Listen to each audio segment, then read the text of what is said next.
बोलिए भाई, what is mutation? The change in the gene sequencing. Change in gene. Gene okay sequencing. Okay,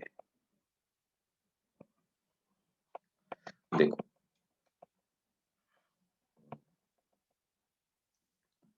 mutation क्या होता है, बिल्कुल आपने कहा कि चेंज इन, बिल्कुल सही बात है। म्यूटेशन होता है चेंज इन जीन्स, है ना। जीन में किसी भी तरह का change, but that should be the sudden change, है ना। एक अचानक से जीन में अगर जीनोटाइप में कोई चेंज हो जाए तो उसको अपन म्यूटेशन कहते हैं। लेकिन अगर वो ग्रेजुअल होता है तो फिर उसी को हम लोग क्या बोलते हैं, क्या बोलते हैं भाई? एवोल्यूशन, है ना। भाई एक बात बताओ, जो एवोल्यूशन हुआ वो क्या है? वो धीरे धीरे जीन में ही तो चेंज हुआ ना, है ना। लेकिन वो ग्रेजुअल चेंज है, वो धीरे धीरे चेंज हुआ। अचानक से अगर चेंज हो जाए तो अपन उसको म्यूटेशन कहते हैं। अब देखो म्यूटेशन जो होता है, ये म्यूटेशन दो तरह से हो सकता है। कौन कौन सा? एक्चुअल में अब आप मेरी बात को बहुत गौर से समझिएगा, है ना। देखिए, म्यूटेशन होता है दो तरह से। मेरी बात को थोड़ा सा गौर से समझिएगा।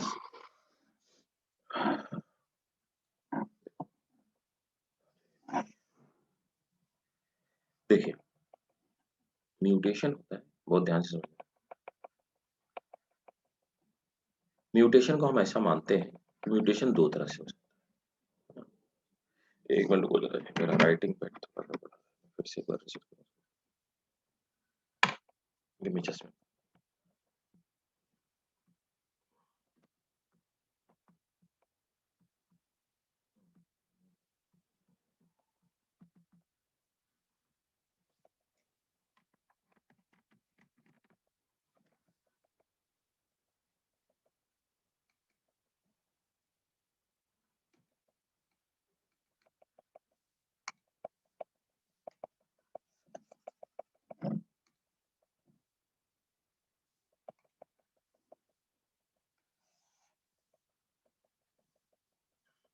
ठीक है, देखो म्यूटेशन जो होता है ये दो तरह से हो सकता है। इनफैक्ट म्यूटेशन तो एक ही चीज होती है, लेकिन आप जो सिलेबस में पढ़ते हो, सो वी कैन डिफाइन। तो जीन्स में चेंज या सीक्वेंस में चेंज दो कैटेगरी से डिफाइन किया जाता है। एक तो होता है क्रोमोसोमल म्यूटेशन, दूसरा होता है जीन म्यूटेशन, है ना। तो क्रोमोसोम में अगर चेंजेस हो गए तो हम उसको क्रोमोसोमल म्यूटेशन बोल देते हैं। दूसरा अगर जीन में चेंज हो गया तो हम उसको, तो हम लोग कहते हैं म्यूटेशन होता है। एक तो हो गया आपका क्रोमोसोमल म्यूटेशन और दूसरा हो गया जीन म्यूटेशन।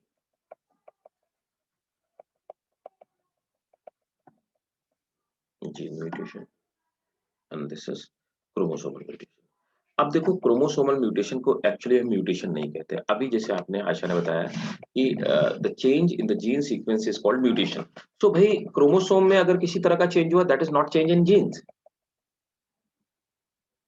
तो क्रोमोसोम के म्यूटेशन को अपन म्यूटेशन नहीं बोलते। क्रोमोसोमल म्यूटेशन के लिए हम एक टर्म यूज करते हैं, वी कॉल इट एब्रेशन। याद रखना, aberration is actually change in chromosome and mutation is actually change in gene। अच्छा, म्यूटेशन वैसे अगर सेल्स में के हिसाब से देखा जाए तो म्यूटेशन को हम दो पार्ट में डिवाइड करते हैं। एक हम कहते हैं सोमैटिक म्यूटेशन। मेरी बात को ध्यान से समझिएगा। सोमैटिक म्यूटेशन का क्या मतलब हुआ कि हमारी किसी बॉडी के किसी पर्टिकुलर पार्ट में, किसी भी सेल में, किसी सोमैटिक सेल में म्यूटेशन हो गया, वो हमारी अगली जनरेशन में नहीं जाने वाला, तो उसको हम सोमैटिक म्यूटेशन। तो सोमैटिक म्यूटेशन याद रखिए, छोटे-छोटे क्वेश्चंस होते हैं, यही कांसेप्चुअल क्लैरिटी है। सोमैटिक म्यूटेशन जो होते हैं वो इनहेरिटेबल नहीं होते, वो आपकी अगली जनरेशन में ट्रांसफर होने वाले बिल्कुल नहीं है। तो somatic mutation they are not inheritable. लेकिन दूसरे होते हैं germinal mutation. Germinal mutation, germinal mutation का मतलब होता है किसी भी तरह की जर्म सेल्स में, मतलब कि गैमीट में म्यूटेशन हो जाना। स्पर्म में या एग के डीएनए में अगर म्यूटेशन हो गया तो वो अगली जनरेशन में जाने वाला है, दैट इज हेरिटेबल। तो अगर सेल्स के अकॉर्डिंग म्यूटेशन को अपन दो पार्ट में डिवाइड करते हैं, सोमैटिक म्यूटेशन और जर्मिनल म्यूटेशन। जर्मिनल म्यूटेशन अगली जनरेशन में ट्रांसफर होता है, लेकिन सोमैटिक म्यूटेशन जो होता है वो अगली जनरेशन में ट्रांसफर नहीं होता है। ठीक है, अब देखिए यहाँ पर जो एब्रेशन या क्रोमोसोमल म्यूटेशन जिसको हम लोग बोल रहे हैं, ठीक है, this affect only one chromosome. ये सिर्फ एक क्रोमोसोम को अफेक्ट करता है।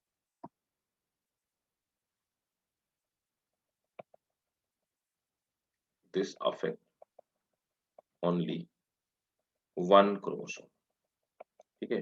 तो ये एक ही क्रोमोसोम को अफेक्ट करता है, क्रोमोसोम। अब फर्दर क्या होता है, जो क्रोमोसोमल एब्रेशन होता है, इसको फर्दर हम तो डिवाइड करते हैं दो पार्ट, है ना। एक हो गया हमारा इंट्रा क्रोमोसोमल और दूसरा हो गया इंटर क्रोमोसोमल, ठीक है। सॉरी, स्पेस की कमी है, रुकिए थोड़ा सा, ठीक है। नोट कर लो पहले, है ना। मैं इसको आप नोट करते हो साथ साथ में मेरे, ठीक है। अब जो क्रोमोसोमल एब्रेशन, मैं नेक्स्ट पेज में बताऊंगा कि क्रोमोसोमल म्यूटेशन को अपन कितने पार्ट में डिवाइड करते हैं। अब क्रोमोसोमल जो म्यूटेशन होता है, खास बात क्या होती है, ये सब पॉइंट से नोट करते आइएगा। दे आर रेयर, मतलब फ्रीक्वेंट नहीं होते। और कैसे होते हैं, दे आर रैंडम, इनका कोई पैटर्न नहीं होता है ना। They are rare, they are random, किसी भी पार्ट में हो सकते हैं, ठीक है। ऐसा नहीं होता कि पर्टिकुलर पार्ट में होंगे।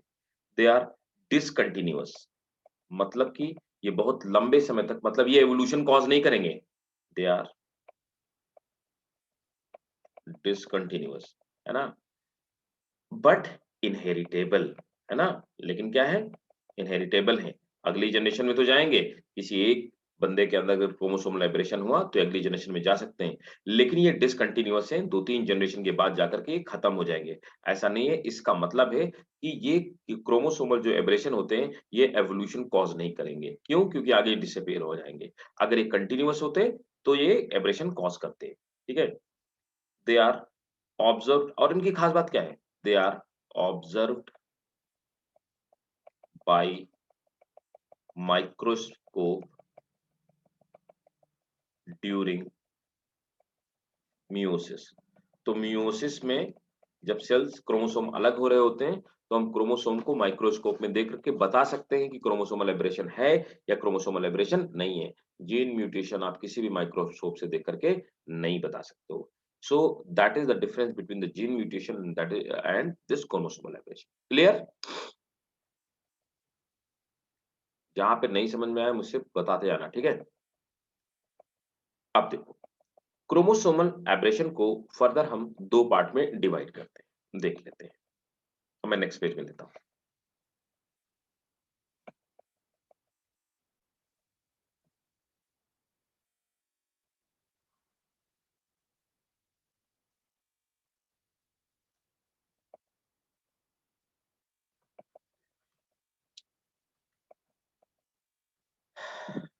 फर्दर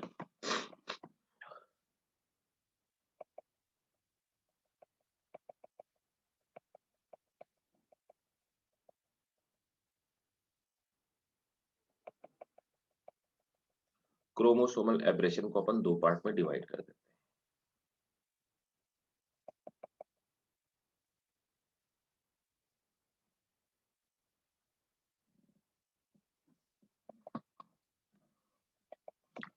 पहला क्या होता है, क्रोमोसोमल एब्रेशन जो होता है, that is inter chromosomal and inter chromosomal, that is intra chromosomal, ठीक है, और inter chromosomal.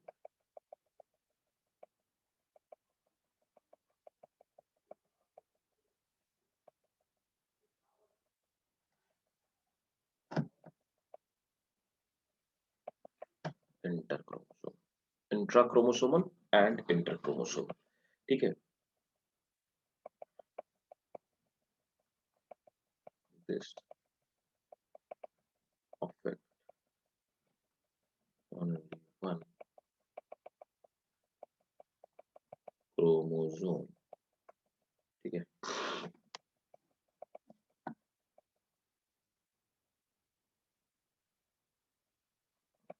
This affect chromosome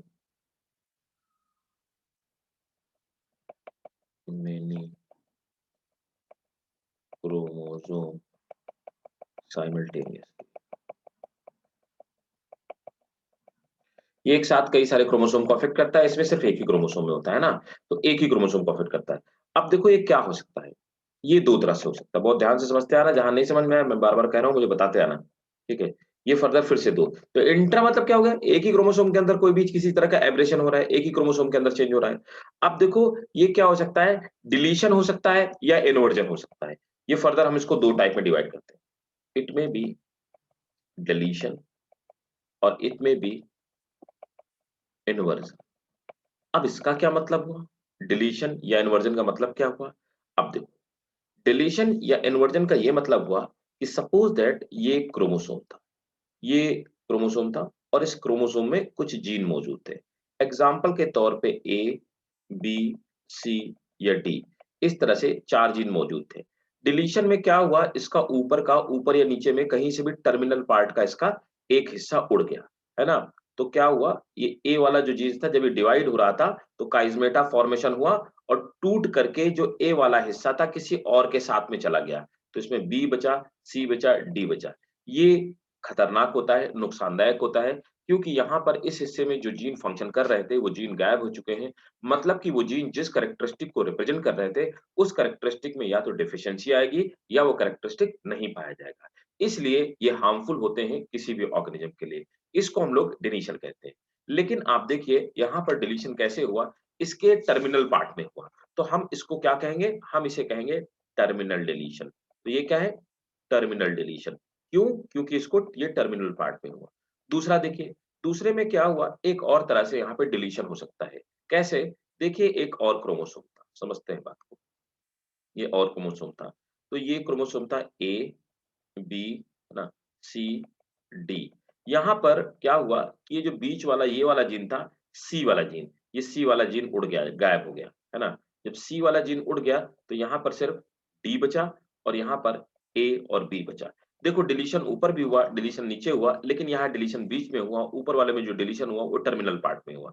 तो इस तरह से जब बीच में डिलीशन होता है किसी भी पार्ट का, तो उसे हम लोग बोलते हैं इंटरकैलरी, इंटरकैलरी। तो देखिए, क्रोमोसोमल एब्रेशन को हमने 2 पार्ट में डिवाइड किया। इंट्रा क्रोमोसोमल एक ही क्रोमोसोम के अंदर और इंटर मतलब 2 क्रोमोसोम के अंदर, कई सारे क्रोमोसोम्स के अंदर। फिर इंट्रा क्रोमोसोमल के 2 पार्ट हुए, डिलीशन और इन्वर्जन। डिलीशन में क्या हुआ? पहला टाइप है डिलीशन टर्मिनल, जब कोई टर्मिनल पार्ट डिलीट हो जाए, इंट्राकैलरी जब कोई बीच का पार्ट डिलीट हो जाए, ठीक है ना? उसके बाद आता है इन्वर्जन। इन्वर्जन का मतलब होता है किसी चीज का घूम करके जुड़ जाना, पलट करके जुड़ जाना, है ना? अब इन्वर्जन भी कैसे हो सकता है? इन्वर्जन भी 2 तरह का हो सकता है। इन्वर्जन में भी आइए देखिए,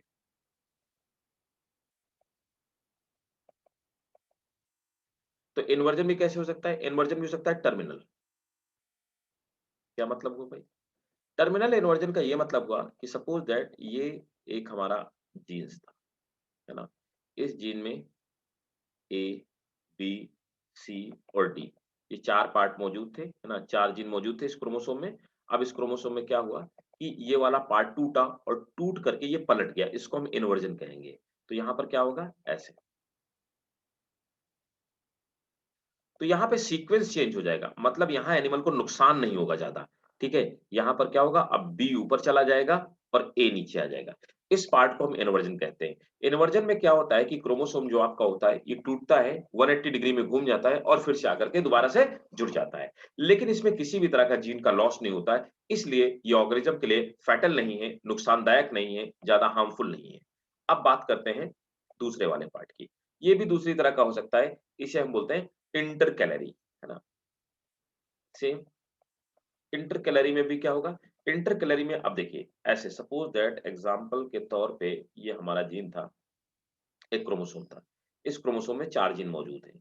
वो है एक्स, वाई, जेड और बीटा। तो एक्स, वाई, जेड, बीटा इस तरह से मौजूद है। अब क्या हुआ? इंटरकैलरी में बीच वाला पार्ट टूटेगा और 180 डिग्री में घूम करके जुड़ जाएगा। तो यहाँ पर एक्स, वाई, जेड और बीटा इसका ये है सीक्वेंस है। तो इंटरकैलरी पार्ट में जब इन्वर्जन वाला एब्रेशन होता है, तो ये उल्टा हो जाएगा। ऊपर एक्स वाला पार्ट पहुँच जाएगा।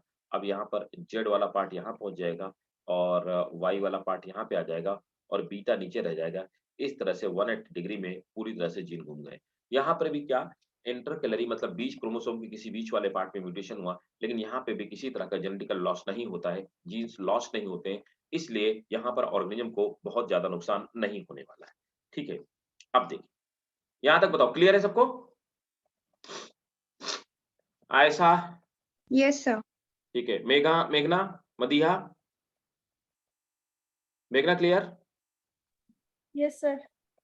ठीक है, ओके। मदीहा समझ में आ रहा है ना आपको भी?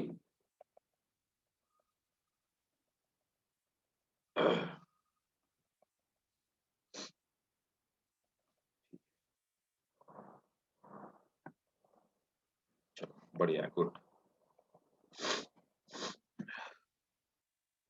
तो अब आ जाते हैं इंटर क्रोमोसोमल। अब इंटर क्रोमोसोमल जो होता है वो 2 या 2 से अधिक क्रोमोसोम के बीच में होता है ना? अब देखो यहाँ पर ये 2 तरह का हो सकता है, ठीक है?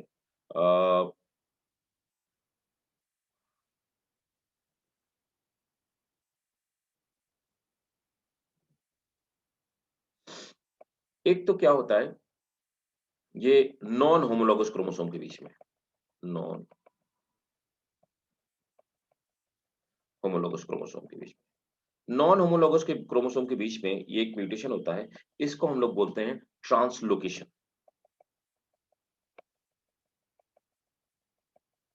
अब पहला टाइप है ट्रांसलोकेशन। अब ट्रांसलोकेशन में क्या होगा?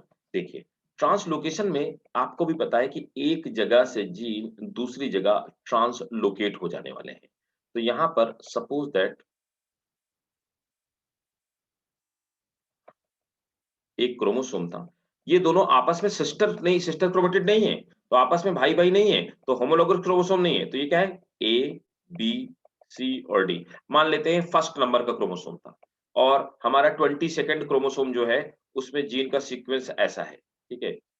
बिल्कुल अलग है, 1, 2, 3 और 4।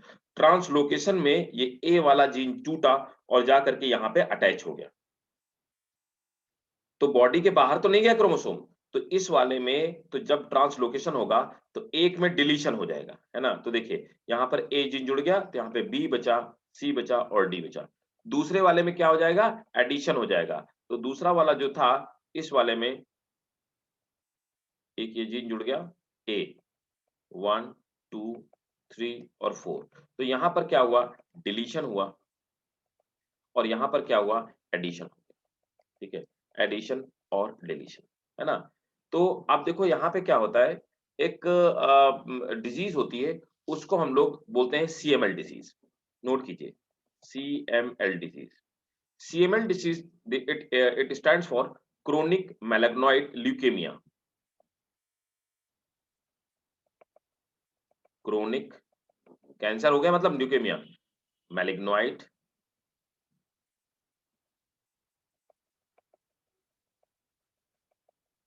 मतलब एक जगह कैंसर होगा और मैलिग्नॉइड का मतलब पूरी बॉडी में फैलेगा। क्रोनिक मैलिग्नॉइड और ल्यूकेमिया क्या होता है? Blood cancer. Chronic myeloid leukaemia. Humans में 22nd क्रोमोसोम में ट्रांसलोकेशन होने की वजह से होता है। याद रखिएगा, पूछे हुए क्वेश्चन है। CML, chronic myeloid leukaemia. This disease causes due to translocation in 22nd chromosome. Translocation in 22nd chromosome. अब देखिए, दूसरा क्या है? दूसरा जो होता है वो होता है होमोलॉगस क्रोमोसोम, ठीक है? तो ट्रांसलोकेशन हमेशा होता है नॉन होमोलॉगस क्रोमोसोम में और जो दूसरा वाला है डुप्लीकेशन। डुप्लीकेशन होता है हमेशा किसमें? Homologous chromosome. कैसे? सिंपल सी बात है। अब ये होमोलॉगस क्रोमोसोम है, तो मतलब होमोलॉगस क्रोमोसोम में तो सीक्वेंस एक ही जैसा होता है, दोनों क्रोमोसोम में सीक्वेंस एक ही जैसा होता है, ठीक है? तो जैसे इस वाले में ए, बी, सी और डी, है ना? ए, बी, सी और डी, है ना? अब क्या हुआ? ये ए वाला पार्ट जो हो गया ट्रांसलोकेट हो गया। अब जो नया वाला जीन बनेगा, तो एक में क्या होगा? इस वाले में ए खत्म हो जाएगा, इस वाले का तो ए निकल गया, तो बी बचा, सी बचा और डी बचा। दूसरे वाले में क्या होगा? ए 2 बार आ जाएगा, है ना? देखिए, सी और डी तो एज़ यूजुअल है, लेकिन यहाँ पर क्या हुआ? ए 2 बार आ गया। ए जीन्स ये ए कैपिटल ए दूसरे वाले का आ गया और इसका खुद का ए और बी। तो यहाँ पर एक में क्या होगा सिंपल, यहाँ पे भी क्या होगा, एक में डिलीशन हो जाएगा और दूसरे में क्या होगा, डुप्लीकेशन हो जाएगा। फ़र्क सिर्फ इतना है कि ये वाला जो ट्रांसलोकेशन होता है वो नॉन होमोलोगस क्रोमोसोम के बीच में होता है, इसीलिए एक से जीन का लॉस हो जाता है, दूसरे में जीन लेकिन यहाँ पर जो जीन है वो ऑर्गेनिज्म की बॉडी के बाहर नहीं गया। डिलीशन में क्या होता है, पूरी तरह से जीन बॉडी के बाहर चला जाता है। बताओ भाई क्लियर है कि नहीं क्लियर है? Yes, sir. सब लोग बताओ, सबको क्लियर है? और नोट भी कर लिया आप लोगों ने? हाँ जी, नोट हो गया? Yes, sir. ठीक है, बहुत बढ़िया। देखो, ये आपके एनसीईआरटी में कहीं कुछ नहीं दिया गया लेकिन इससे बहुत क्वेश्चन आएँगे। अब मुझे एक क्वेश्चन बताओ, एक क्वेश्चन और पूछा हुआ है, एम्स में पूछा हुआ है और नीट में पूछा हुआ है। क्राई डू चैट सिंड्रोम एक होता है। क्राई डू चैट सिंड्रोम में इस सिंड्रोम में जब बच्चा पैदा होता है, जब वो रोता है तो बिल्ली के रोने जैसी उसकी आवाज़ आती है। उसको हम लोग बोलते हैं क्राई डू चैट सिंड्रोम। किसकी वजह से होता है? कौन बताएगा? आयशा बताओ, मैं बता चुका हूँ आपको। अपन पढ़ चुके हैं, मुझे याद है। क्राई डू चैट सिंड्रोम नोट करो। Cri du chat syndrome takes place due to terminal deletion due to terminal deletion of fifth chromosome due to terminal deletion of fifth chromosome of human। Deletion की वजह से होता है, यही पूछा जाएगा किसकी वजह से होता है।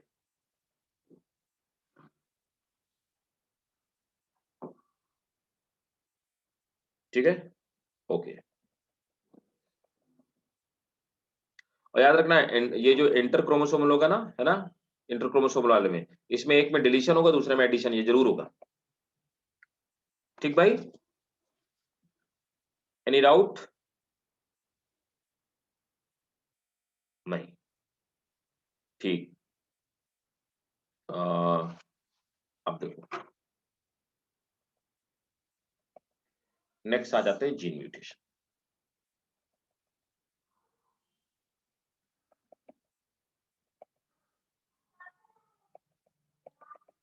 तुम लोग इस संडे भी कोई क्लास थी क्या? क्यों, सैटरडे तो क्लास थी, तुम लोग संडे भी थी क्या?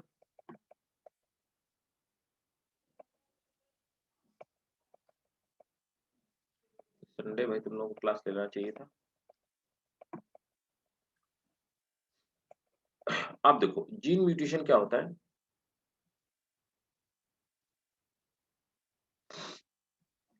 इसमें भी नोट कर लो, मतलब चेंजेस इन जीन्स, ठीक है, और यही एक्चुअली म्यूटेशन होते हैं। ये कैसे होते हैं? दे आर सडन, पहली खास बात, अचानक से होते हैं। दे आर स्टेबल, मतलब जैसे मैंने बताया कि ये डिसकंटिन्यूअस नहीं होते, स्टेबल रहते हैं और ये म्यूटेशन कॉज करेंगे। एंड दे आर इनहेरिटेबल, ठीक है। तो अचानक से होंगे, स्टेबल होंगे, लंबे समय तक रहेंगे और इनहेरिटेबल, आगे की तरफ कंटिन्यू होंगे। और ये कैसे होते हैं? मोस्टली रिसेसिव होते हैं, मोस्टली रेसेसिव। इसका ये मतलब होता है कि म्यूटेशन हो जाता है और धीरे-धीरे पता नहीं लगता, ऑर्गेनिज्म में चेंज होता रहता है। मतलब कि प्रोमिनेंट ऐसा नहीं होगा कि सडन म्यूटेशन हुआ और ऑर्गेनिज्म खत्म हो गया, मर गया, पूरी स्पीशीज ही खत्म हो गई, ऐसा नहीं होगा, ठीक है। या अचानक से वो क्या बोलते हैं, कोई जमीन पे रहने वाला एनिमल था, उसमें म्यूटेशन हुआ, अचानक से उड़ने लगा। जैसे आप देखते हो ना मूवीज वगैरह में, ऐसा नहीं होता म्यूटेशन, कि अचानक से म्यूटेशन हुआ, अचानक से कोई चेंज हो गया। दे आर नॉर्मली ये दिखाई नहीं देते, समझ में नहीं आते, ठीक है। मैंने आपको ऑलरेडी बताया, they can not be observed by microscope, इनको माइक्रोस्कोप से देखा ही नहीं जा सकता, है ना। अब देखिए, जीन म्यूटेशन तीन तरह का हो सकता है। पहला, कैसे करें तो भाई, जीन म्यूटेशन,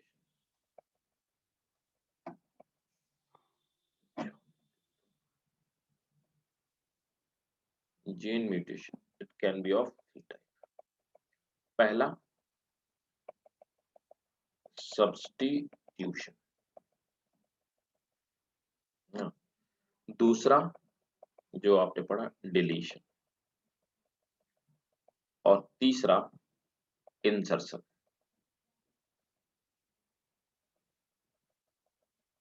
ठीक है, अब देखो सब्स्टिट्यूशन दो तरह से हो सकता है ना। अब जीन का आपको पता है कि जीन में क्या है, आपको भी पता है कि जीन प्यूरिन्स और पायरामिडिन्स का सीक्वेंस होता है, नाइट्रोजन बेस का सीक्वेंस होता है। ये क्या है, T T A C C G A T. आपको पता है बीच से सी सी गायब हो गया है ना, या यहाँ पे सी सी की जगह कुछ और आ गया। तो देखो सब्स्टिट्यूशन दो तरह से हो सकता है, एक तो होता है ट्रांजिशन, इसमें जीन का लॉस तो नहीं हुआ लेकिन सीक्वेंस इसमें चेंज हो जाएगा। तो यहां पर क्या होगा, अगर एडेनिन की जगह दूसरा एडेनिन आ जाए तो एक एडेनिन दूसरे एडेनिन को सब्स्टिट्यूट कर दे, मतलब वेट थोड़ा और क्लियर वे में कहूं, अगर एक प्यूरिन दूसरे प्यूरिन को सब्स्टिट्यूट कर दे, एक प्यूरिन दूसरे प्यूरिन को सब्स्टिट्यूट कर दे, या एक पायरामिडिन पायरामिडिन एक पायरामिडिन दूसरे पायरामिडिन को सब्स्टिट्यूट कर दे, तो हम इसको क्या बोलते हैं, ट्रांजिशन कहते हैं। तो ट्रांजिशन में प्यूरिन प्यूरिन को सब्स्टिट्यूट कर देता है और पैरामिडिन पैरामिडिन को सब्स्टिट्यूट कर देता है। दूसरा होता है ट्रांसवर्जन।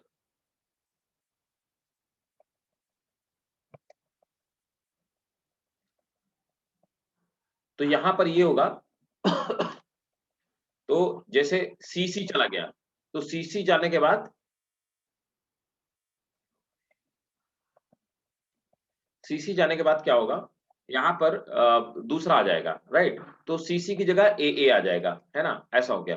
तो अब इसमें क्या होगा, ट्रांसवर्जन में क्या होता है, ट्रांसवर्जन में प्यूरिन सब्स्टिट्यूट करता है पायरामिडिन,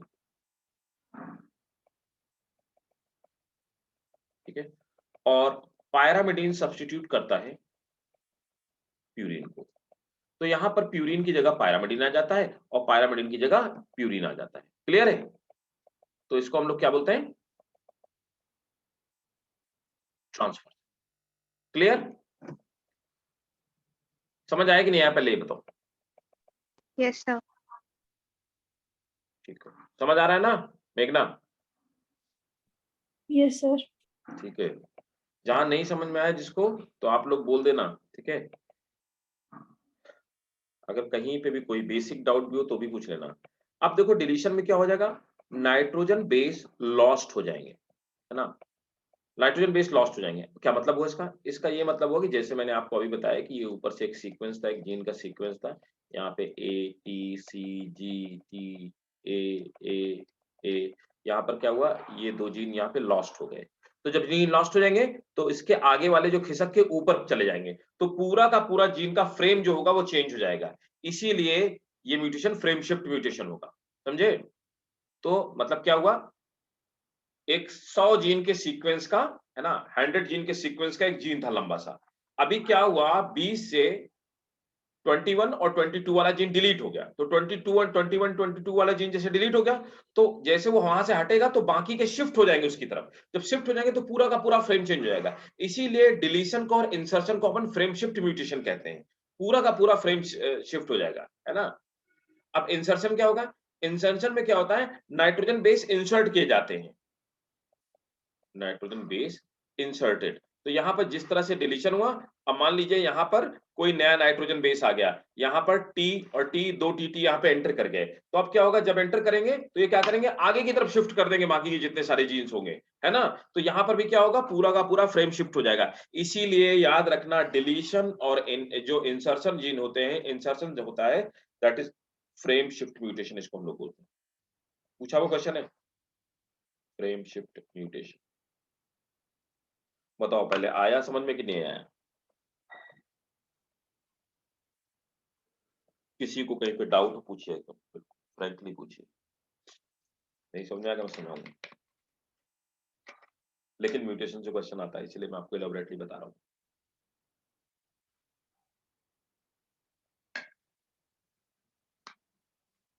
बोलो भाई।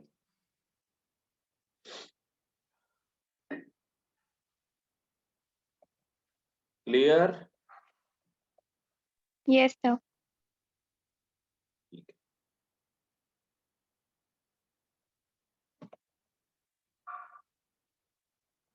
तो ये थी म्यूटेशन की कहानी। अब आ जाते हैं क्रोमोसोमल एब्रेशन। हीमोफीलिया पता है आपको? याद है ना, पढ़ा है मैंने? बोलो हाँ कि Yes, ना। sir.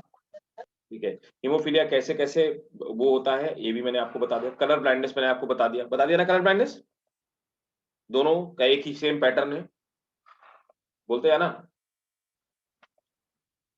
सिकल सेल एनीमिया में आ जाते हैं, है ना। अच्छा, एब्रेशन थोड़ा सा और बता देता हूँ, समझो पहले बात को कि क्रोमोसोमल डिसऑर्डर होते क्या हैं।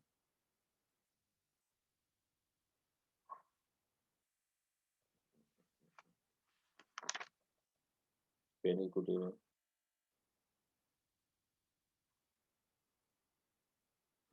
सबसे पहला कौन सा है? Sickle cell anaemia. Wait, sickle cell anaemia बताता हूँ इसमें क्या होता है। होता ये हो तब तक समझो आप। मैं आपको मोस्ट प्रॉब्ली मेरे पास डायग्राम होगा तो मैं डायग्राम भी दिखाता हूँ। यहाँ पे क्रोमोसोमल जो ये सिकल सेल एनीमिया होता है, इस आदमी के नॉर्मली जो ब्लड आरबीसी होती है वो हमारी सेम आरबीसी वैसी होती है जैसे हमारी आपकी आरबीसी है ना। उसके बाद क्या होता है कि जैसे ऑक्सीजन की कमी होती है, इस ऑक्सीजन की कमी की वजह से जो इसके आरबीसी का शेप होता है वो चेंज हो जाता है।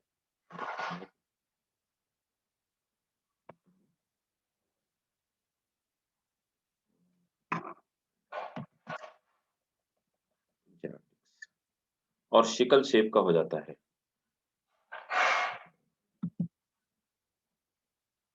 Sickle cell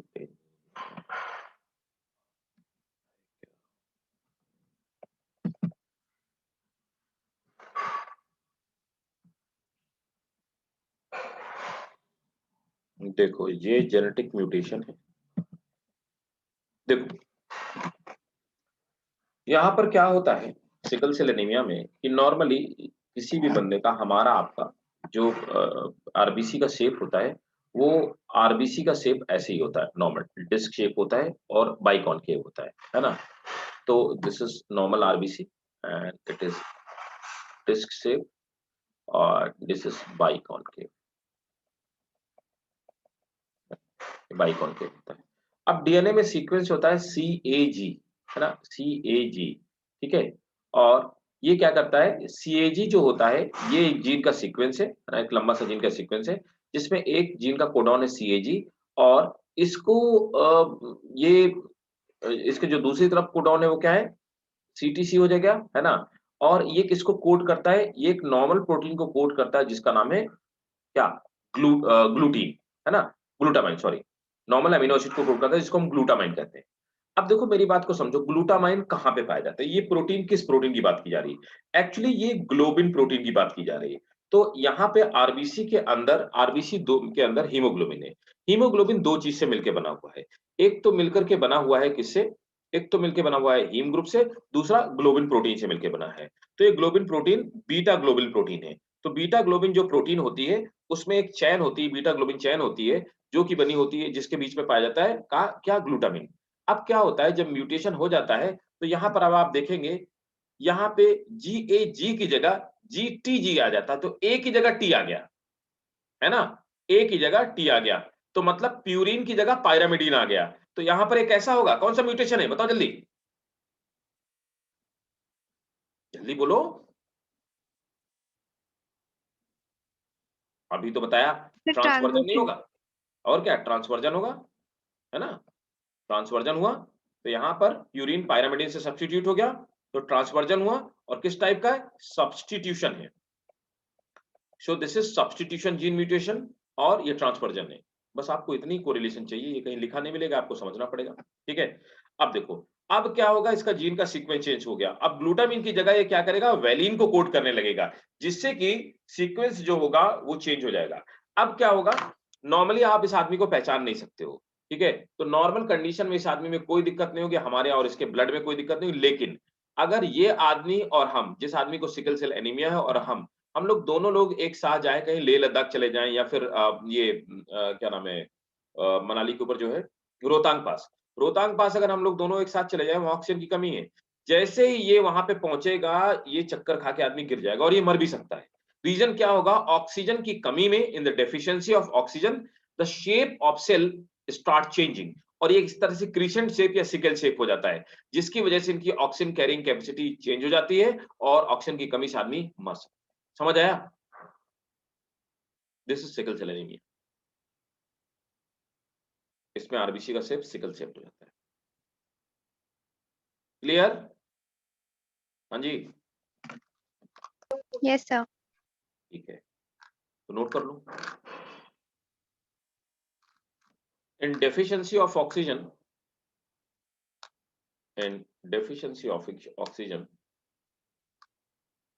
the shape of cell changes. In deficiency of oxygen, shape of cell changes from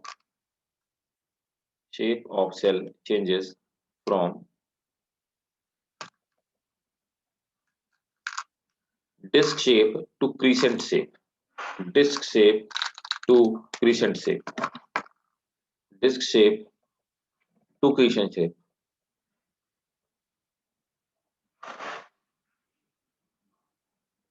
clear? तो डिस्क शेप से क्रिसेंट शेप पे चेंज हो जाता है ना। ये थी सिकल सेल एनीमिया। याद रखना, सब्स्टिट्यूशन ट्रांसफर्जन की वजह से होता है। और सिकल सेल एनीमिया हो गया। फेनिलकेटोनुरिया, क्या होता है फेनिलकेटोनुरिया?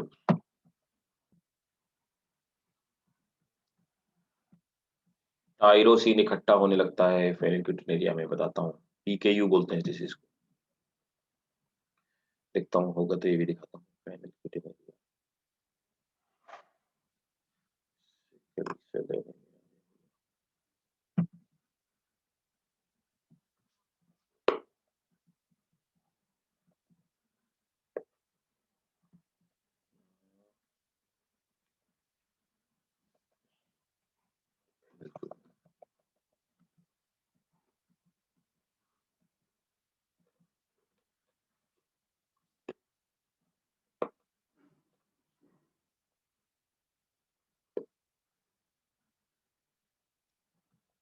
ये देखो,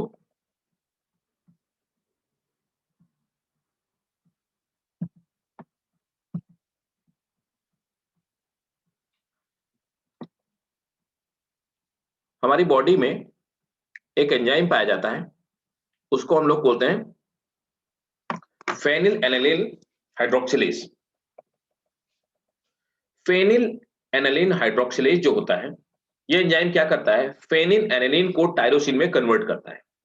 ठीक है, तो मेनली जो हम लोग प्रोटीन खाते हैं, that is a dietary protein, और दूसरी जो ये जाती है हमारे कुछ टिश्यू में इकट्ठा हो जाती है, और बाकी जो बची हुई होती है वो फेनिल एनालिन में कन्वर्ट होती है।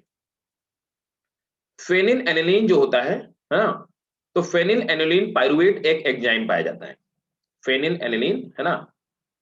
अब ये क्या करता है कि फेनिल पाइरुवेट पे कन्वर्ट कर देता है, ये फेनिल हाइड्रोक्सिल, ये क्या करता है, फेनिल पाइरुवेट पे कन्वर्ट करता है, फिर फेनिल पाइरुवेट कन्वर्ट हो जाती है फेनिल एसीटेट में, और फेनिल दोनों एक ही है, फेनिल एसीटेट, हाँ ठीक है, फेनिल एसीटेट पे कन्वर्ट हो जाती है।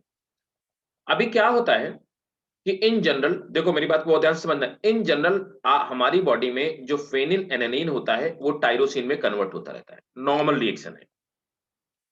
टायरोसिन का आगे जाकर के ऑक्सीडेशन हो जाता है और प्रोटीन सिंथेसिस में इसका यूज हो जाता है। तो ये समझिए कि फेनिल एलानिन टायरोसिन में हमारी बॉडी में डायरेक्टली कन्वर्ट होती रहती है। फेनिल एलानिन को टायरोसिन में कन्वर्ट करने के लिए एक एंजाइम होता है फेनिल एलानिन हाइड्रोक्सिलेज। ये एंजाइम क्या करता है कि फेनिल एलानिन को टायरोसिन में कन्वर्ट करता रहता है। लेकिन क्या होता है कि कई बारी फेनिल एलानिन हाइड्रोजिनेज इसका जो फॉर्मेशन स्टॉप हो जाता है, स्टॉप फॉर्मेशन। जब इसका फॉर्मेशन स्टॉप हो जाता है तो हमारी बॉडी में या किसी भी इंसान की बॉडी में जिसमें कमी होती है, फेनिलएलनिन इकट्ठा होना शुरू हो जाता है। फेनिलएलनिन मेनली ब्रेन में जाकर के न्यूरॉन्स में इकट्ठा हो जाता है। फेनिलएलनिन फिर फर्दर फेनिलएलनिन पाइरुवेट पे कन्वर्ट हो जाता है और ये हमारी बॉडी में एक्यूमुलेट होता रहता है। जिसकी वजह से होता क्या है कि जिस बंदे के अंदर इकट्ठा हो जाता है, उसके अंदर जो न्यूरोलॉजिकल डिसऑर्डर्स आना स्टार्ट हो जाते हैं। इस प्रोसेस को अच्छा ये यूरिन में भी बाहर दिखाई देता है क्योंकि एक तरह से ये एमिनो एसिड है, तो इसको यूरिन में भी डिटेक्ट किया जा सकता है। इसको हम लोग क्या बोलते हैं? फेनिलएलनिन क्यूटिनेरिया बोलते हैं। ठीक है, नोट कर लो इसमें। It causes extreme mental retardation.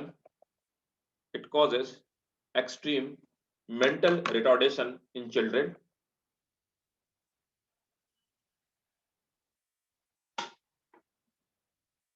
ठीक है, it also result hypopigmentation, मतलब दाग पड़ जाएंगे, धब्बे पड़ जाएंगे। It also causes hypopigmentation, hypopigmentation in skin called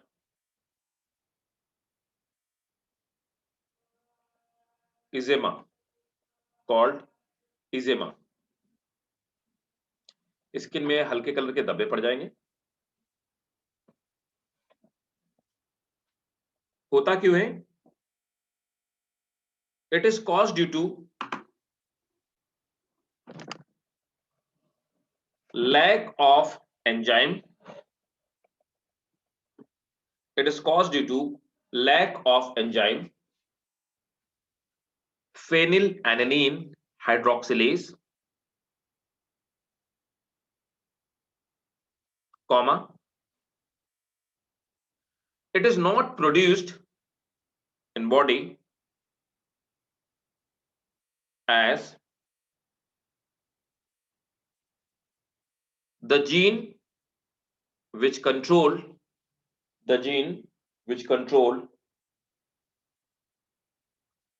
synthesis of enzyme remains absent.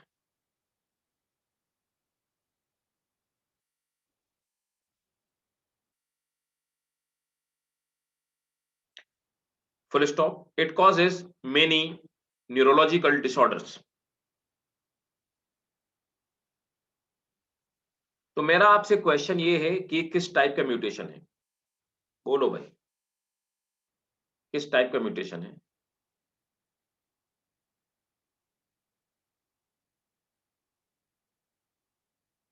Ayesha, मेघना, मदीहा, बताओ बेटा कौन सा डिसऑर्डर है? मदीहा कौन सा डिसऑर्डर है? मैंने जो बताया उन्हीं में से, उनसे बाहर कहीं नहीं है। मैंने आपको सब डिसऑर्डर बता दिए।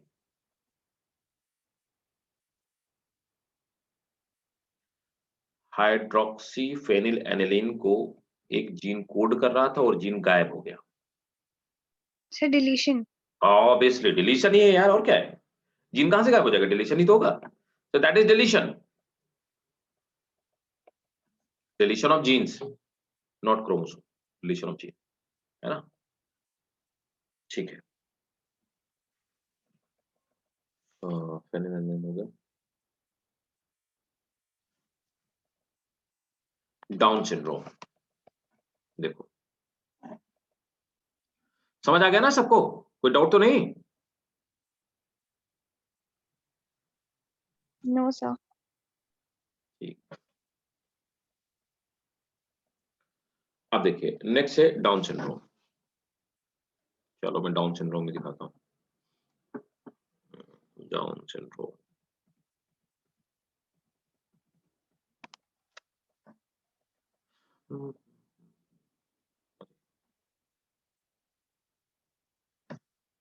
टर्नर सिंड्रोम,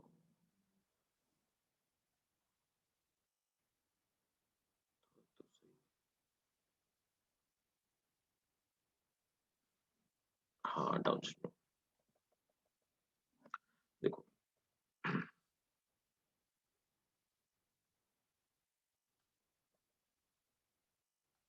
नॉर्मली बच्चों में होता है डाउन सिंड्रोम। देखो,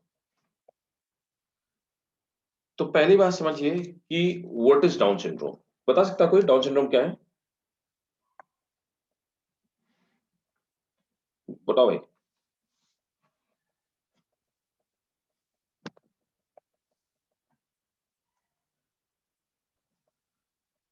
जो 21st chromosome, हाँ हाँ, trisomy. Very good. 21st chromosome में एक क्रोमोसोम और ऐड हो जाता है, ठीक है, इसको हम लोग बोलते हैं ट्राइसोमी। मैं अभी आपको ये भी बताता हूँ, यूप्लॉइडी और एन्यूप्लॉइडी भी बताता हूँ अभी आपको, ठीक है।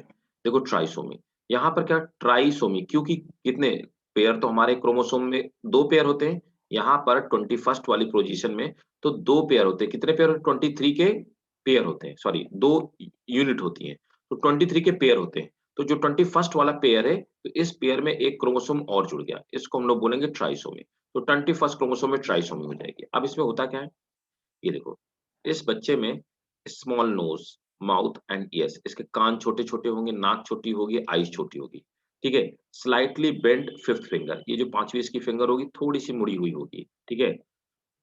Almond almond shaped eyes and skin fold covering inner corner. तो इसपे क्या होती है, जो अखरोट की तरह इसकी आईज हो जाएगी, अंदर की तरफ किनारे से जो होगा ये अंदर की तरफ फोल्ड हो जाएंगी, ठीक है ना। और व्हाइट स्पॉट ऑन कलर्ड, तो जो आंखों का कलर्ड वाला पार्ट होता है उसमें व्हाइट स्पॉट पाया जाएगा। फ्लैट एंड राउंड फेस, जिसका चेहरा होगा वो फ्लैट होगा और राउंडिश टाइप का होगा। और देखो शॉर्ट स्टॉकी बिल्ड, बॉडी जो होगी उसके हाथ और पैर जो होंगे वो शॉर्ट होंगे। ये इसके कैरेक्टरिस्टिक होते हैं और ट्राइसोमी की वजह से होती है। क्लियर है? मतलब ऐसा नहीं है कि आदमी में क्रोमोसोम एक्स्ट्रा हो जाए तो भी कोई दिक्कत ना हो, तो भी क्रोमोसोम। अच्छा, ट्राई ये हुई कैसे होगी? ये एक आ कहाँ से गया एक्स्ट्रा? बता सकता है कोई आप में से? एक एक्स्ट्रा कहाँ से आ गया?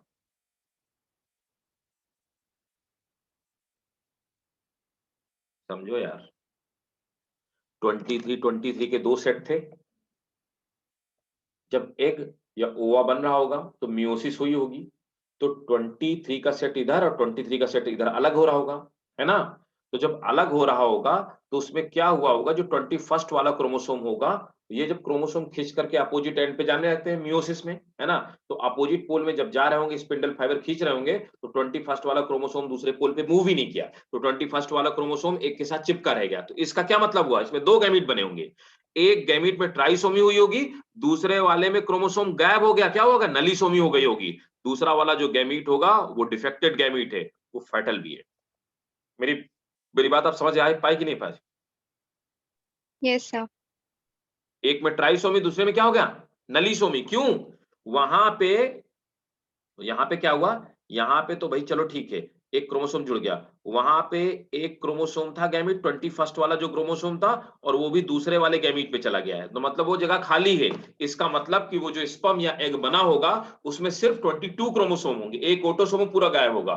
तो उसमें जितने भी उसमें सर्वाइव करने के चांसेस भी बहुत कम होंगे उस गैमीट के। मतलब अगर वो किसी में इंडिविजुअल हुआ होगा, किसी इंडिविजुअल में गया हुआ होगा, तो उसके सर्वाइव करने के चांसेस ही कम हो जाए। ठीक है? तो ये कब होता है? ये होता है मियोसिस के समय पे। जो क्रोमोसोमल डिसऑर्डर होते हैं, वो मियोसिस के समय पे जब गैमीट का फॉर्मेशन होता है, क्रोमोसोम अलग हो रहे होते हैं, उस समय क्रोमोसोम अपोजिट पोल पे परफेक्टली नहीं मूव कर पाते, जिसकी वजह से इस तरह के डिसऑर्डर होते हैं। Done? Clear? Yes, sir. Yes, sir. ठीक है, किसी को कहीं पे अगर नहीं समझ में आए तो आप बिल्कुल फ्रैंकली पूछिएगा कि आपको नहीं समझ में कैसे हुआ, कैसे नहीं हुआ। I will make you understand, लेकिन डोंट हेजिटेट।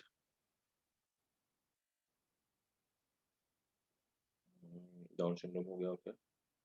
क्लिनफिल्टर और Turner syndrome. Klinefelter and Turner syndrome, ये भी मैं आपको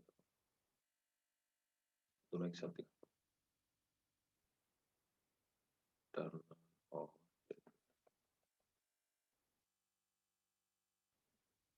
देखो, इसमें भी क्या होता है कि एक में क्या होता है, अब ये अभी तक हम लोग बात कर रहे थे ऑटोसोम की। अब हम लोग जो बात करने वाले हैं वो बात करने वाले हैं सेक्स क्रोमोसोम की। एक में सेक्स क्रोमोसोम ज्यादा हो जाता है, एक में सेक्स क्रोमोसोम कम हो जाता है, ठीक है, सेम टाइप का डिसऑर्डर है। अभी तक हमने पढ़ा कि एक में ऑटोसोम गायब हो बढ़ गया है और किसी में ऑटोसोम कम हो गया होगा। अब देखो यहाँ पर क्या होता है, पहले हम लोग आते हैं टर्नर सिंड्रोम, थोड़ा और इसको बड़ा कर लेते हैं। देखो टर्नर सिंड्रोम में क्या होगा, यहाँ पर X0 इसका मतलब कि दूसरा एक्स क्रोमोसोम गायब है। तो ये कौन हो गया, ये होगी इनफर्टाइल फीमेल, इनफर्टाइल फीमेल, है ना। तो ये इनफर्टाइल फीमेल होती है टर्नर सिंड्रोम में। यहाँ पर देखिए इसमें क्या होगा, कैरेक्टरिस्टिक फेशियल फीचर्स, है ना। तो अब कैरेक्टरिस्टिक फेशियल फीचर को, लो हेयर लाइन, है ना, बाल छोटे होंगे, ठीक है? गले के पास जो होगा ना, फोल्डेड स्किन होगी, है ना। और कंस्ट्रक्शन ऑफ एओर्टा, मतलब कि इसकी जो एओर्टा होगी, इसका जो ब्लड कैपिलरीज होगी वो छोटी होंगी, ठीक है। शील्ड शेप थोरेक्स, है ना, जो थोरेक्सन होगा, थोरेक्स मतलब चेस्ट वाला पार्ट शील्ड शेप्ड होगा, ठीक है। और शॉर्ट एंड मेटाकार्पल्स, जो इसकी कलाइयां होंगी ना, मेटाकार्पल्स इसके नीचे वाली जो उंगलियां होंगी वो शॉर्ट होंगी, ठीक है। स्मॉल फिंगर, छोटी छोटी उंगलियां होंगी या नेल्स, है ना। नो मेंसुरेशन, मेंसुरेशन नहीं होगा, मैंने पूल पहले बता दिया कि इनफर्टाइल फीमेल होगी। रूडिमेंट्री ओवरीज, है ना, और इसकी जो ओवरीज होंगी वो भी अनडेवलप्ड होगी। एल्बो डिफॉर्मिटी, कोहनिया जो होंगी वो भी डिफॉर्म होंगी, है ना। Poor breach development. तो कुल मिलाकर के ये इनफर्टाइल फीमेल होगी, इसको हम लोग टर्नर सिंड्रोम कहते हैं। इसमें क्या हुआ होगा, इसमें जो दूसरा एक एक्स क्रोमोसोम था वो डिलीट हो गया। इसका मतलब जैसे मैंने अभी आपको बताया कि एक जो एक एक जो गैमीट में एग या ओवा फ्यूज किया, उसमें क्या था, एक्स क्रोमोसोम मिसिंग था, बाकी 22 क्रोमोसोम थे, एक्स क्रोमोसोम नहीं था, है ना। एग या ओवा जो दूसरा वाला था उसमें 23 क्रोमोसोम थे, एक्स क्रोमोसोम था, लेकिन एग ने जो दूसरा वाला गैमीट फ्यूज हुआ उसमें एक एक्स क्रोमोसोम मिसिंग था। इसकी वजह से इसका फॉर्मेशन हुआ। क्लिनफिल्टर सिंड्रोम क्या होता है, ये भी क्या होगा, ये स्टेराइल मेल होगा, यही फर्क है दोनों में, स्टेराइल मेल होगा। इसमें खास बात क्या हुई, इसमें वही खास बात हुई, तो देखो हुआ क्या कि 2 एग का फॉर्मेशन हो रहा था। एक एग जब बना तो उसमें क्या होगा, 2 एक्स क्रोमोसोम चले गए और दूसरे वाले एग में एक्स क्रोमोसोम गया ही नहीं। दोनों ही नॉर्मल नॉर्मल स्पर्म से फ्यूज होते हैं, है ना। तो अब देखिए इसमें क्या था, ये जब बना होगा, इसमें कुछ भी हो सकता है। तो इसमें क्या था, एक तो 22 क्रोमोसोम थे प्लस एक्स नहीं था, है ना। इसमें क्या था, 22 प्लस एक्स थे। इससे ये बनी होगी, ये फीमेल जो बनी होगी। ये मेल कैसे बना होगा, एक जो मदर से एग आया, अब इसमें क्या होगा, मदर से जो एग आया इसमें 22 प्लस एक्स, एक्स दोनों एक साथ आ गए। दूसरा वाला जो स्पर्म आया होगा वो नॉर्मल था, 22 प्लस वाई था, है ना, जिसकी वजह से इस आदमी का फॉर्मेशन, मेल का फॉर्मेशन, ये स्टेराइल मेल होगा। टॉल स्ट्रेचर, तो बॉडी इसकी लंबी होगी। स्लाइटली टर्मिनाइज्ड फिजिक, है ना, तो थोड़ा सा टेढ़ा मेढ़ा होगा, है ना। माइल्डली इम्पेयर्ड आईक्यू, मतलब थोड़ा सा मंदबुद्धि होगा, इम्पेयर्ड आईक्यू होगा, ठीक है। Tendency to lose chest hair, chest में इसके हेयर नहीं पाए जाएंगे, ठीक है। ब्रीच डेवलपमेंट होगा, जिसको हमने गाइनोकोमास्टिया कहा, है ना। ऑस्टियोपोरोसिस, मतलब इसकी हड्डियां कमजोर होंगी, ठीक है। टेस्टिकुलर एट्रोफी, है ना, टेस्टिस रूडिमेंटरी इसमें डेवलप होंगे। फीमेल टाइप प्यूबिक हेयर जो होंगे वो फीमेल टाइप इसमें पाए जाएंगे, है ना। तो ये कुल मिलाकर के दिखेगा तो मेल, बट कैसा होगा, दिस इज इनफर्टाइल मेल, ठीक है। समझ आ गया क्लिनफेल्टर सिंड्रोम और टर्नर सिंड्रोम में डिफरेंस। Yes, sir. मेघना, मदिया, ऑल क्लियर, Yes, sir. ठीक है। वन लास्ट थिंग, देखो मेंडेलियन जेनेटिक्स में ही मैंने कहा था ना, मेंडेलियन जेनेटिक्स हमें थोड़ा सा इसको एलॉबरेट करके पढ़ना पड़ेगा, और क्वेश्चन ये सब पूछे जाते हैं। तो मेंडेलियन जेनेटिक्स में हमें एनसीईआरटी से बाहर जाना पड़ेगा। आप क्वेश्चन देखेंगे, आपको क्वेश्चन देख के खुद ही समझ में आ जाएगा। म्यूटेशन से काफी क्वेश्चन आते हैं, क्रोमोसोमल एब्रेशन से क्वेश्चन आते हैं, ये डिजीज होती है इनसे क्वेश्चन आते हैं। Get ready. अब देखो क्रोमोसोमल डिसऑर्डर को हम फर्दर 2 पार्ट में फिर से डिवाइड करते हैं।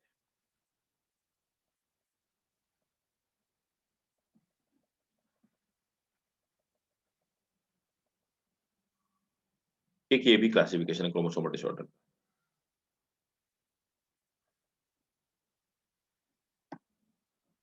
एक होता है एन्यूप्लॉइडी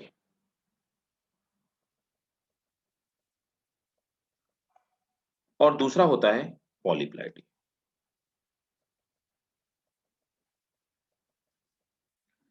एन्यूप्लॉइडी में क्या होता है, एडिशन या डिलीशन होता है, ठीक है, एडिशन और डिलीशन ऑफ वन और टू क्रोमोसोम, वन और टू क्रोमोसोम। तो एक या दो क्रोमोसोम का या तो एडिशन हो जाएगा या डिलीशन हो जाएगा, ठीक है। अब ये इसमें क्या होता है, ये हो सकता, समझिए मेरी बात को। तो हमारे अंदर डिप्लॉइड क्रोमोसोम है, मतलब कि किसी आदमी के अंदर 23 का सेट है ना, मतलब 46 क्रोमोसोम है। अगर इसमें एक क्रोमोसोम कम हो जाए तो 46 में एक क्रोमोसोम कम हुआ, मतलब 45 क्रोमोसोम हुए, इसको हम लोग बोलेंगे मोनोसोम। तो 23 का पेयर था, उसमें एक क्रोमोसोम कम हो गया, उसको हम लोग बोलेंगे मोनोसोमी। तो मतलब 1 से लेकर के इस तरह से, 1 से लेकर के ये पहला क्रोमोसोम था और ये 23rd क्रोमोसोम हो गया, 23rd तक इस तरह से पेयर होते हैं। इसमें से अगर एक गायब हो जाए तो उसको हम लोग बोलेंगे मोनोसोमी। दूसरा क्या हुआ, 2n-2, मतलब ये दोनों क्रोमोसोम उड़ गए, मतलब कि पूरा का पूरा एक सेट ही गायब हो गया। तो वहां पर सपोज दैट 22nd नंबर पे दोनों क्रोमोसोम उड़ गए, तो वहां पर क्या हुआ, कोई क्रोमोसोम हो क्या, कोई क्रोमोसोम नहीं, नल है वहां पे, इसीलिए उसको हम लोग बोलेंगे नलीसोमी, नलीसोमी। इसी तरह से अगर 23 क्रोमोसोम में 2n में एक क्रोमोसोम जुड़ जाए, जो कि हमने अभी थोड़ी देर पहले देखा, उसे हम बोलेंगे ट्राइसोमी। इसी तरह से अगर 2n में डिप्लॉयड में किसी भी सेट में दो क्रोमोसोम ऐड हो जाएं तो उसको हम लोग बोलेंगे टेट्रासोमी। तो एन्यूप्लॉइडी का मतलब होता है कि किसी भी अ, इसमें सेट में क्रोमोसोम का बढ़ जाना या क्रोमोसोम का घट जाना, ठीक है। एन्यूप्लॉइडी में अगर क्रोमोसोम घट जाए, कम हो जाए, तो उसे बोलते हैं हाइपोप्लॉइडी। हाइपो माने कम हो जाना, हाइपोप्लॉइडी। अगर नंबर ऑफ क्रोमोसोम बढ़ जाए तो उसे हम लोग बोलते हैं हाइपरप्लॉइडी, हाइपर। तो हाइपोप्लॉइडी या हाइपरप्लॉइडी। पॉलीप्लॉइडी दो तरह से होती है। यहां पर क्रोमोसोम नहीं बढ़ता है, यहां पर पूरा का पूरा क्या होता है, क्रोमोसोम का जो होता है वो सेट बढ़ जाता है। एडिशन ऑफ, जैसे कि 23 का हमारे पास दो, मतलब एक सेट है, मतलब 23 के दो सेट है ना, हम लोग डिप्लॉयड है, एक 23 का सेट पूरा का पूरा आकर के और जुड़ जाए तो क्या हो जाएंगे, हम ट्रिप्लॉइड हो जाएंगे। तो पॉलीप्लॉइडी में क्या होता है, this is addition of one और more complete set of chromosome, set of chromosome. यहां पर एक पूरे क्रोमोसोम के सेट का बढ़ जाना क्या कहलाता है, पॉलीप्लॉइडी कहलाता है। पॉलीप्लॉइडी दो तरह से होती है, ऑटो पॉलीप्लॉइडी। देखो ये चीजें ह्यूमंस में या एनिमल में पॉसिबल नहीं हो पाती, ये एक्चुअली प्लांट में पॉसिबल होती हैं। एनिमल्स में एनिमल सर्वाइव नहीं कर पाएगा, ठीक है। दूसरी होती है एल्लो पॉलीप्लॉइडी। ऑटो पॉलीप्लॉइडी में क्या होता है कि एक सेट था ए, ए का, हमने क्या किया, उसमें एक ए का सेट और जोड़ दिया, ट्रिप्लॉइड हो गया। इसी तरह से एक ए का सेट और जोड़ दिया, टेट्राप्लॉइड हो गया, है ना। तो इस तरह से ये, लेकिन ये जितने भी ऑटोप्लॉइडी पॉलीप्लॉइड बनेंगे, ये सब स्टेराइल होते हैं, मतलब ये फर्टाइल नहीं होंगे, है ना। सीडलेस वाटरमेलन हम लोग ऐसे ही बनाते हैं, seedless grape, seedless watermelon, seedless watermelon. तो सीडलेस वाटरमेलन इसी तरह से बनाया गया ऑटो पॉलीप्लॉइडी से। दूसरा होता है एलो पॉलीप्लॉइडी। एलो पॉलीप्लॉइडी में क्या होता है, एक ऑर्गेनम में ए का सेट था, हमने क्या किया, एक दूसरे टाइप का सेट ला करके इसमें जोड़ दिया। प्लांट में ये भी पॉसिबल हो पाता है, दूसरे टाइप का सेट, ठीक है ना। या फिर इसमें दूसरे टाइप के दो सेट ला करके जोड़ दिए, बी, है ना। तो इसको हम लोग बोलेंगे एलो पॉलीप्लॉइड। एलो पॉलीप्लॉइड जो होती है, ये एक नई स्पीसीज की तरह बिहेव करती है, they behave as new species.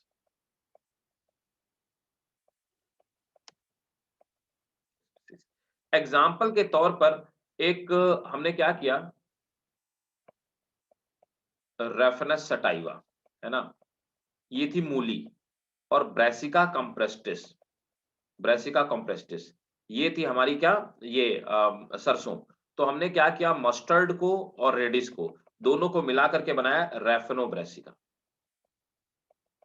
रैफेनो Brassica एक नया प्लांट बनाया। Raphanobrassica is example of that is yellow पॉलीप्लाइडी।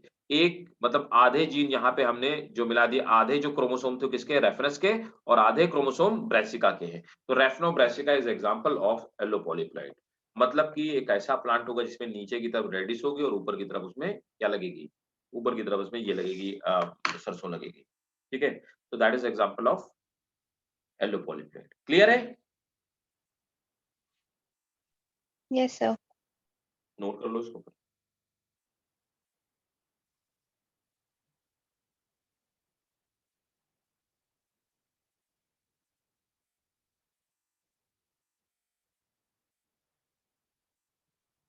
So this was all about the Mendelian genetics. पूरा एनसीईआरटी एक बार पलट के देखो और बताओ कहीं पे दिक्कत हो।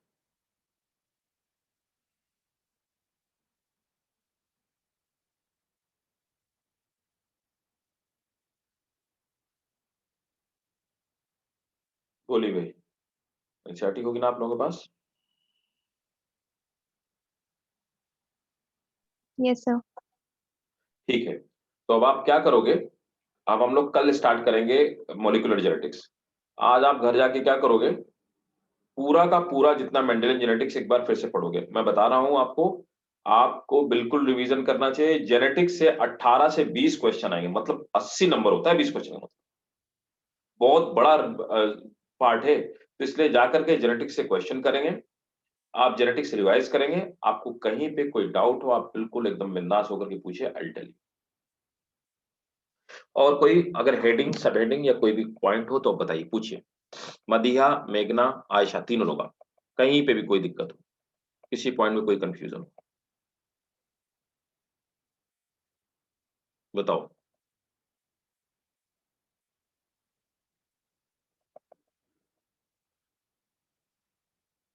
बोलो भाई, कुछ तो बोलो।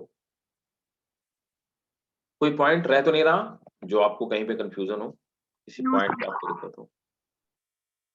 एनी पॉइंट, मतलब if it's out of syllabus then it's also okay, कोई दिक्कत नहीं। मतलब ऐसा नहीं कि एनसीईआरटी में ही सब वो हो तभी आप पूछोगे, ऐसा नहीं है। If it is relevant for NEET, if you want you can.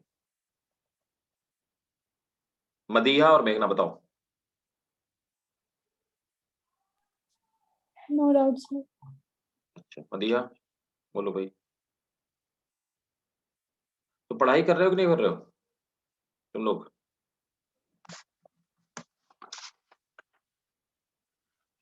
Ayesha, तुम्हें तो और मजे आ गए, पेपर तुम्हारा तो मतलब शिफ्ट हो गए हैं, क्यों, गैप no, ज्यादा मिल गया? physics का हुआ बस shift.